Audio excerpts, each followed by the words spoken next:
अस्सलाम वालेकुम। It's doctor Sana Aslam, consultant dermatologist. बहुत अरसे के बाद आज टाइम मिला तो मैंने सोचा एक व्लॉग बना लूँ मौसम की सूरत हाल के हवाले से। जैसा कि आप सब लोग जानते हैं कि आजकल हमारे एरिया में फ़्लड और रेनी सीज़न है। जनूबी पंजाब में ख़ास तौर पे फ़्लड से बहुत ज़्यादा लोग अफेक्टेड हैं। तो सबसे पहले तो मैं इस प्लेटफॉर्म के थ्रू आप सब लोगों से अपील करूँगी कि काइंडली अपने दिल खोलकर हमारे जो बहन भाई हैं उनकी जितनी मदद कर सकते हैं आप लोग करें।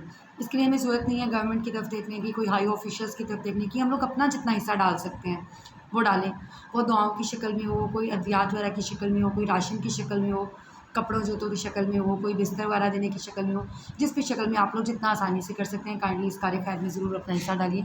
अल्लाह पाक हम सबको महफूज रखें, हमारे बहन भाइयों को, उनके ख़ानदानों को महफूज रखें, हमारे मालो जायदाद को, जानवरों को, हर चीज़ को इस तरह की आफ़ात से महफूज रखें। चलें जी, अब हम आते हैं अपना स्किन से रिलेटेड टॉपिक की तरफ, बैक टू आवर टॉपिक कि आजकल है रेनी सीज़न, ठीक है। हब्स का, बारिश का मौसम है और फ्लड्स वगैरह हमारे एरियाज़ में आए हुए हैं। Overall all over the country आ रहे हैं, ख़ास करके हमारे एरिया में और ये कराची साइड पे, बलूचिस्तान साइड पे बहुत ज़्यादा ये इशू आ रहा है। तो उसके हवाले से स्किन डिजीज़ बहुत ज़्यादा बढ़ गई हैं। और वैसे देखें तो जिस तरह ये पेट ख़राब वाला, हेपेटाइटिस वगैरह, इस तरह की अमराज़ जो हैं वो काफ़ी ज़्यादा बढ़ गए हैं। तो स्किन डिजीज़ के हवाले से आजकल जो बहुत ज़्यादा देखने में आ रहा है, fungal infection out of proportion हो गया है। यानी पहले जैसे अगर हम 5 मरीज़ फ़ंगल इन्फेक्शन के देखे थे, तो अब हम 40 से 50 मरीज़ फ़ंगल इन्फेक्शन के देख रहे हैं, ठीक है। फ़ंगल इन्फेक्शन बहुत ज़्यादा हो गया है। रीज़न क्या है? क्योंकि फ़ंगस जो होता है आपको पता है कि वो मॉइस्चर पे ग्रो करता है। तो जो लोग बेचारे बारिश वगैरह में फिरते हैं, ख़ास तौर पे पाँव का फ़ंगल इन्फेक्शन, जैसे तो ओवरऑल ही फ़ंगल इन्फेक्शन बढ़ा है, पाँव का बहुत ज़्यादा बढ़ गया और बहुत बिगड़ी हुई शक्ल में आ रहा है। लोग आते हैं, उनके स्पंज की तरह पाँव ऐसे फूले हुए होते हैं, उँगलियाँ अंदर से गलकर सफ़ेद हो जाती हैं, ठीक है। मैसेरेटेड टो वेब्स हो रही हों, उँगलियाँ अंदर से सफ़ेद हो रही हों, पाँव गले हुए हों, फूले हुए हों, पेनफुल हो, जलन वगैरह हो, तो आप जो है फ़ंगल इन्फेक्शन उसको एज़ फ़ंगल इन्फेक्शन ट्रीट करेंगे। अब उसके लिए टिप्स जो मैं आपको दे सकती हूँ वो यही है कि कोशिश करें कि पानी वगैरह में जाते वक़्त स्पेसिफ़िक टाइप के शूज़ पहनें, बंद शूज़ पहनिए आप, ठीक है। और पाँव जितना खुश्क रख सकें बेटर है। बारिश में नहाने वगैरह से ग्रेज़ करें, उससे भी डिफरेंट एलर्जिक रिएक्शंस आ रहे हैं, ठीक है। तो पाँव आपने खुश्क रखने हैं, कोशिश करना है कम से कम पानी पड़ गया तो उसको फ़ौरन आप ड्राई आउट करें। अपने शूज़ वगैरह किसी से शेयर नहीं करने। ड्राई जब तक आप अपनी स्किन नहीं रखेंगी, फ़ंगल इन्फेक्शन से आप जान नहीं छुड़ा सकते, ठीक है। तो ये हो गया। और फ़ंगल इन्फेक्शन में यही होता है कि अपना बिस्तर, चादर, तौलिया, कपड़े, शूज़, सॉक्स वगैरह आपने सेपरेट रखनी होती हैं। वैसे भी हमें सेपरेट रखनी चाहिए, किसी से शेयर नहीं करनी होती चीज़ें, वरना ये कंटेजियस होता है, एक से दूसरे को लग जाता है, ठीक है। अब हम आते हैं सेकंड जो बहुत ज़्यादा आ रहा है, बैक्टीरियल इन्फेक्शन, जिसको हम कहते हैं इम्पेटाइगो, ठीक है। उसमें स्किन के ऊपर दाने, छाले, छिलके वाले ज़ख़म बन रहे हैं। बच्चों के ये फेसेस के ऊपर आ रहा है, चेहरों पे, हाथों पे आ रहा है, कहीं पे भी आ रहा है, उनके दाना, छाला, छिलके वाला ज़ख़म सा बन जाता है, पेनफुल होता है। फिर जिसको बहुत ज़्यादा हो जाए उसको साथ में फ़ीवर वगैरह भी हो जाता है। बहरहाल फ़ीवर से ज़्यादा ओवरऑल जस्ट जो है लिमिटेड टू स्किन ज़्यादा आ रहा है कि सिस्टमिक इन्वॉल्वमेंट यानी फ़ीवर वगैरह इतना बहुत ज़्यादा रिपोर्ट नहीं हो रहा है। वो भी ज़्यादा किन बच्चों में हो रहा है? बेचारे जिस सैलाब से अफेक्टेड एरियाज़ में हैं, बच्चे या बड़े, ख़ास तौर पे छोटे बच्चे बिलो 7 ईयर्स ऑफ एज, और जो बारिश के पानी में नहाते रहते हैं ना, अभी होते हैं एक्जिमा जो स्किन होती है, ड्राई स्किन जो होती है, उसके ऊपर ये सारे इश्यूज़ ज़्यादा आ रहे हैं। तो इम्पेटाइगो के, उसके लिए क्या करना है? हाइजीन बेहतर करनी है, नहाना है, डेली नहाना है, 2-3 दफ़ा नहाना है। आपने बारिश के पानी में अगर नहा भी लिया है, फ़ौरन आकर ताज़ा पानी और साबुन से नहाएँ, ठीक है। जेंटल सोप जैसे lux, Dove, Palmolive, fair, imperial leather, कोई भी वो आप इस्तेमाल करें, जेंटल सोप्स यूज़ करें, नहाएँ। और उस पे और कुछ नहीं मिलता, सादा आप ये जो पॉलीफेक्स स्किन ऑइंटमेंट होती है वही लगा लें 2 टाइम, उसी पे काफ़ी बेटर हो जाएगा, वो लिमिट हो जाएगा वहाँ पर। यूजुअली हम लोग ब्रांड नेम्स नहीं लेते, बहरहाल क्योंकि ये इतना ज़्यादा कॉमन है कि आप अक्सर लोग बेचारे उन एरिया से विज़िट भी नहीं कर सकते डर्माटोलॉजिस्ट के पास, तो मैंने इसलिए नाम बोल दिया है, ठीक है। और भी बहुत सारे ऑप्शंस होते हैं, बहरहाल इसको नज़र में रखिएगा।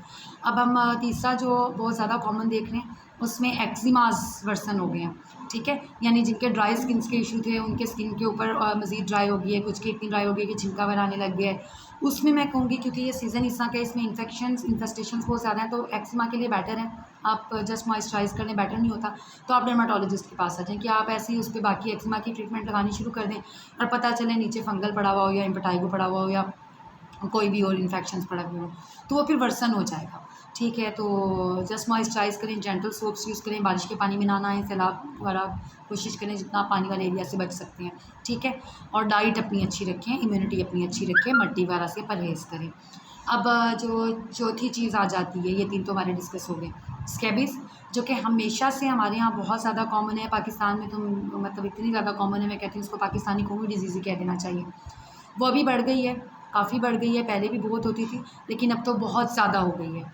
तो उसके लिए यही होता है कि आपने अपने बिस्तर, चादर, तौलिए, कपड़े धूप में डालने हैं। अब आजकल तो बारिशें हैं, धूप है नहीं, तो क्या करेंगे, प्लास्टिक के बड़े बड़े शॉपिंग बैग्स ले लीजिए जिनके घर में ख़ारिश पड़ी हुई हो लोगों को, एक से ज़्यादा अफराद को हो, रात के वक्त में होती हो, बगलों में पेशाब वाली जगहों पे, ये उंगलियों के दरमियानी जगहों पे होती हो, कलाइयों पे दाने वाने बनते हो। ठीक है, और एक से ज़्यादा लोगों को होती हो, रात में शिद्दत इख्तियार कर जाती हो, मदरसों में, जेलों में, क्राउडेड जगहों पे ज़्यादा होती हो, स्कूल में एक से ज़्यादा बच्चों को, क्राउडेड जहाँ भी जगह हो वहाँ ज़्यादा लोगों को, एक से ज़्यादा लोगों को। तो ये स्कैबीज़ के डायग्नोस्टिक कुछ पॉइंट्स होते हैं। इसमें फिर यही है कि उसके लिए एंटी स्कैबिडिक ट्रीटमेंट प्रॉपर लेना पड़ेगा। आपने किसी से हाथ वगैरह मिलाने से ग्रेज़ करना है, हाथ नहीं मिलाना, गले नहीं मिलना, दूसरे के बिस्तर पे जाकर नहीं बैठना ताकि वहाँ पर इन्फेस्टेशंस ना हो जाए। ठीक है, और चीज़ें धूप में डालनी होती है, धूप नहीं है तो आप क्या करेंगे, प्लास्टिक के बड़े बड़े शॉपिंग बैग्स लें, जैसे ये ब्लैंकेट कवर होते हैं, बड़े वाले प्लास्टिक के शॉपर्स ले लें, उसमें अपने जितने एक्स्ट्रा कपड़े, जो भी चीज़ें आती हैं उसको, बिस्तर वगैरह, बेडिंग्स, इवन ये मास्क, पोनिया बालों की, मतलब इतनी चीज़ें, अंडर गारमेंट्स, ऊपर पहनने के कपड़े, अंदर पहनने के कपड़े, इनको प्लास्टिक के बैग्स में 3 डेज़ यानी 72 आवर्स के लिए बंद करके रख देंगे, तो चीज़ों पर से तो वो इन्फेस्टेशन ख़त्म हो जाएगी। बॉडी के लिए एंटी स्कैबिडिटी होता है प्रॉपर। ठीक है, तो उसके लिए फिर आपको कंसल्ट करना पड़ेगा। जैसे पूरी फैमिली नहीं आ सकती, कोई एक बंदा आ जाए, वॉलंटियर कर ले, वो आकर लिखवा जाएगा, उसमें लगाने वाली पूरी फैमिली को हम सेम दे देते हैं। अच्छा, अब इसके बाद जो 5वीं चीज़, लोग बहुत ज़्यादा क्वेश्चन कर रहे हैं लंपी स्किन डिजीज़ यानी कि मंकी पॉक्स के हवाले से। तो स्पीकिंग टूली, वायरल इन्फेक्शन ओवरऑल ज़्यादा हुए हैं, लेकिन ये वाला वायरल इन्फेक्शन यानी हम लोग डेली, जैसे मैं देख रही हूँ 100+ पेशेंट डेली का देख रहे हैं आजकल, फ्लड डेज़ की वजह से बहुत ज़्यादा ओवरबर्डन हो चुका हुआ है। गर्मी में मरीज़ बढ़ जाता है, यही वजह है कि व्लॉग्स वगैरह कुछ भी हम आपसे कम्युनिकेट नहीं कर सके। तो मैंने अब तक इसके जो सस्पेक्टेड केसेस देखे हैं, आई थिंक कि पिछले 2-3 महीने में मैंने हार्डली 6 to 7 देखे हैं, इससे ज़्यादा मेरी नज़र से नहीं गुजरा। ठीक है, अगर आप मतलब ये इसकी हाइप बहुत ज़्यादा हो गई है, स्पीकिंग टूली इतना है नहीं। बहरहाल इन्फेक्टेड जो एनिमल है आप उसका ट्रीटमेंट वगैरह करवाएं। अगर आपको डाउट होता है आप डर्मेटोलॉजिस्ट के पास हैं, लेट्स सपोज अगर आपको कह दिया जाता है कि आपको ये मसला हो रहा है, तो फिर आपने लिमिटेड रहना है, लोगों से मिलना जुलना नहीं है, अपने घर में बाउंड रहना है। ठीक है, बच्चों वगैरह के पास नहीं जाना, अपनी अच्छी डाइट रखनी है, अच्छी केयर करनी है। इन्फेक्टेड है तो टॉपिकल एंटीबायोटिक्स वगैरह लगा लेंगे, और अगर ख़ारिश है तो एंटी एलर्जिक्स ले लेंगे।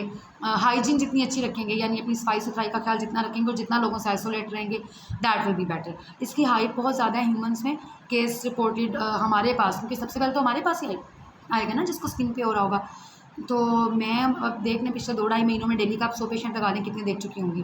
तो मैं कह रही हूँ कि मैंने मतलब 6 to 7 सस्पेक्टेड देखे हैं, जिसमें 2 के बारे में, 3 के बारे में बल्कि मैं श्योर थी, बाकी जो है हमने डिफरेंशियल में रखा था। ठीक है, तो उनको भी हमें अल्हम्दुलिल्लाह एडमिट नहीं करना पड़ा था, दे गॉट वेल। तो इसमें बहुत ज़्यादा हाइप है, इस पर आप लोग परेशान ना हों। ठीक है, अपनी सेहत का, अपनी सफाई सुथराई का ख्याल रखिए। वैसे जो छठी चीज़ जो आजकल फूटी हुई है, हर्पीज़ ज़ोस्टर होता है, वो भी एक वायरल इन्फेक्शन होता है।